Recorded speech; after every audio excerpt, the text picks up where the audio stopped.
D'abord, vous savez que les maladies cardiovasculaires, ça reste quand même la cause numéro 1 de décès de par le monde, principalement à cause de l'insuffisance cardiaque qui, aujourd'hui, frappe un nombre croissant de patients et dont le pronostic, la mortalité, reste élevé malgré les traitements actuels et malgré les progrès qui ont été faits dans ces traitements.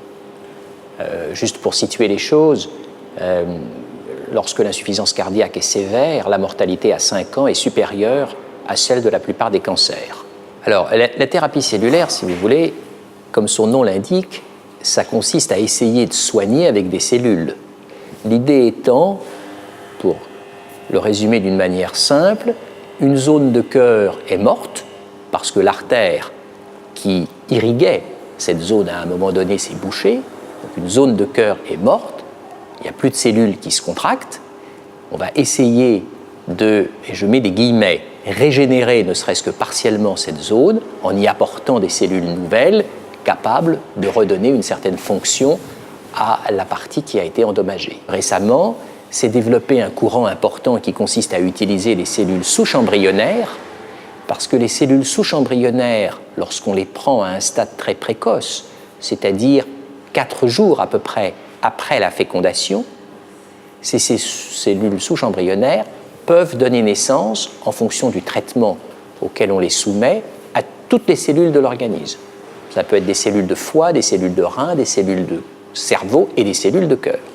Et donc là, on a une possibilité de greffer non plus des cellules extracardiaques, enfin dont l'origine est extracardiaque, mais des cellules qui vont possiblement s'intégrer, se contracter et par conséquent contribuer à l'amélioration de la fonction.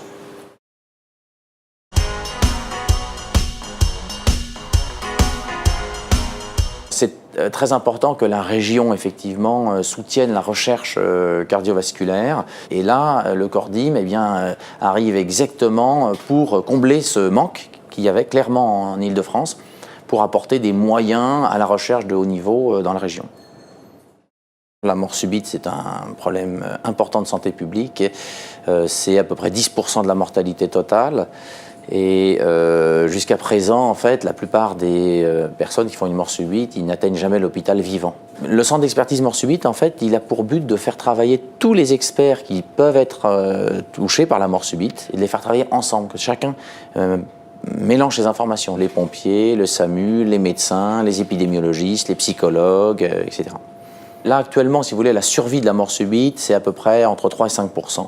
On pourrait sauver 10%, c'est-à-dire on pourrait sauver 4000 personnes, ce qui est plus que le nombre d'accidents de la route, par exemple, de décès par accident de la route. En fait, le Cordim a cofinancé l'enquête prospective parisienne numéro 3. Cette enquête est une enquête importante qui a recruté 10 200 sujets. Ces 10 200 sujets vont être suivis 25 ans, donc c'est une grosse cohorte et qui va nous apporter plein d'informations. Ces informations, elles sont à la fois d'origine cardiovasculaire, mais également métabolique, diabète, bref, les autres axes du Cordim vont pouvoir bien sûr profiter de cette base de données.